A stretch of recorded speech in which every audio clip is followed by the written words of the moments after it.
Not one of those games that you go, wow, Hugo Broos really cooked. But there's still positive things that are to be had from this game, because as much as we draw nil-nil and the game was actually quite boring, but there are certain things that we can look at from Hugo Broos and think, actually, this coach knows what he's doing, and Bafana and the whole South African football fraternity is actually under good hands, especially when it comes to the national team.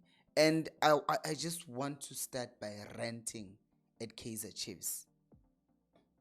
Yeah, this is Ndamane at the TDC of Kaizer Chiefs. That Ndamane is no longer playing for Kaizer Chiefs. He plays for TS Galaxy. And Kaizer Chiefs had to go and buy Rushun Dotli, a left-footed centre back. But the season prior to that, they had Undamane, who they could have literally signed and brought to the main team. Now, take nothing away from Udotli, but the fact that Kaizer Chiefs keeps on just letting go of good talent just is questionable, because the kid just looked brilliant. Like, on the ball, he is so composed. Like, I watched him and I see elements of Rushun Dotli. I'm like, hey man, this guy is actually very good. But we're not talking about Kaizer Chiefs, because when we're talking about what we are talking about is the fact that Hugo Broos, seems to have this clear-cut game model. So, there's a difference between a philosophy and a game model. So, a philosophy of Hugo Broos is we keep the ball and we try to press and win the ball back. That's basically his philosophy. He wants to keep the ball, but also wants to press high and win the ball back. But his game model is clear. His defenders must be able to get the ball, find passes or penetrative passes through the middle. That's what we saw Roshan Dudley do. You look at a player like Uselepe of Orlando Pirates, comes in, he does the same thing that you see Abo Aupas, Abo Mkwena, Abo Spepelos Tole do. Try to receive the ball, turn, try to find forward passes. You see the same thing with Abo Umbata, is actually getting the same kind of instructions as Mkwena, which is you go forward, you try to take shots. And then you have Utito Maswanganyi, who's supposed to be helping the team play and progress the ball and in the final third. And then on the left, you have Osunapolis Veleg. In this case, it was still him. Try to take on defenders, but also try to play passes into the box. You have on the right side, today we had Utsepang Muremi. It's the same thing that Umurena does. Take on defenders, make overlapping runs. But if you don't have the ball, you come back, you try to help us win the ball back. So his game model is clear for everyone, and it makes it easy for you to even identify the elements of Bafana that are always there in other games. And today, the only thing that was missing is obviously the fact that the main people who usually play were not there. But even though it wasn't the main people who usually play, even the ones who are selected today, you could still see the elements of the Hugo Broos that we usually see at Bafana. And one thing that Bruce also uses a lot is the use of chemistry.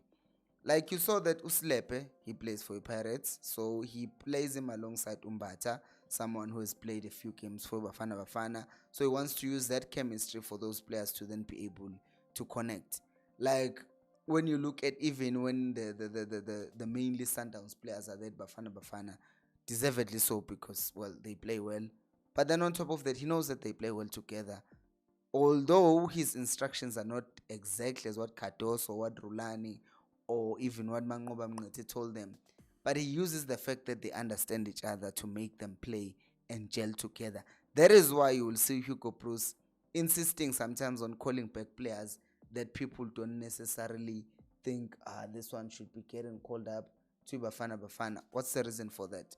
Well, it's simple, because chemistry, right? That is why even after that blunder of Uveli Motwa, he was there a bit, but then he disappeared after that. But there was a time where he was with the team, because I think that for him, it's not just about what they do out there on the pitch, but when they're out of the pitch, how they interact with each other, which is going to obviously make the team much better if the players are playing with each other and they understand each other and they can also talk to each other and help each other and outside of of the team as well.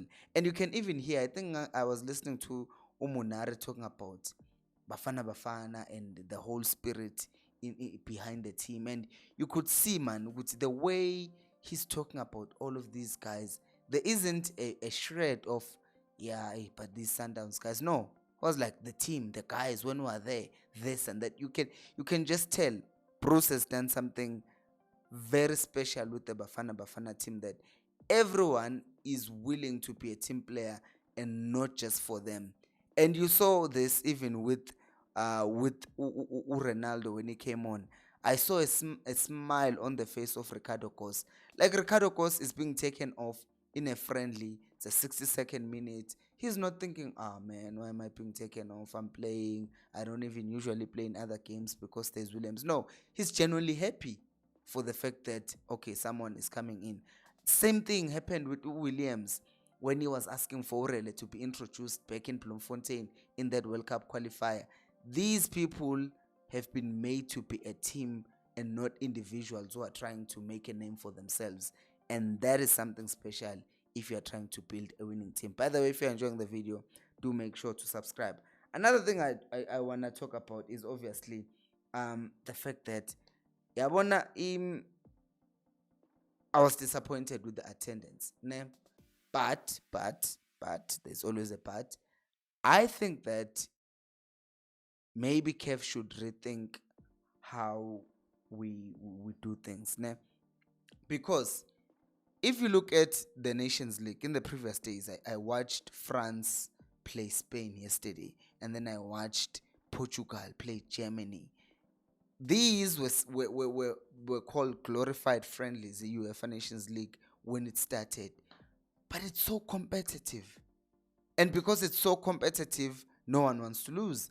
And because it's so competitive, it's not just that people don't want to lose. Since it's a ranking system, you win, you go to a higher group, and then the higher group will play the semifinals, and then the winners of the semifinals, they win the finals, they get a cup.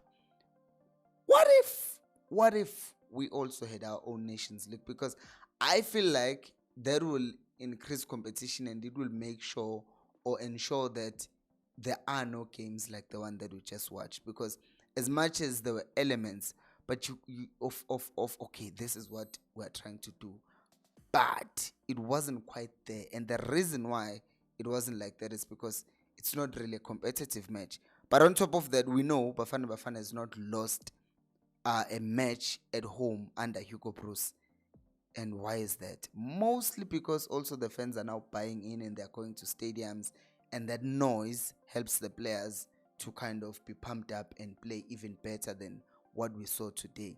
So maybe if we have a Nations League, this is going to be much better. Not just for us to watch on TV, but also for the stadiums to be filled. It could also be a financial thing to KEF. They like money, so they might want to think about it, because we saw that the thing they were trying to start, that inaugural the Super League, right? They call it African Football League, that Sundowns won. It kind of gained a bit of momentum, but they invested way too much money, but for way too fewer teams. But imagine now if it's actually for national teams, and it's like all 54 countries or confederations that can get in there, can participate. There's a qualification. Kuno group Z la kudlala khona amateam amancane o Mauritania, not Mauritania, sorry, abo Mauritius, right? Because Mauritania is a big country. But you look at all of those things. Maybe, just maybe. What do you think? Do you think Africa should also have their own Nations League? I know someone will say, why are you always following Europe? Because European football is the best. That's why we know about Messi and about Ronaldo. And in Europe, they don't know who Tembazwane is or who Dr. Kumalo is.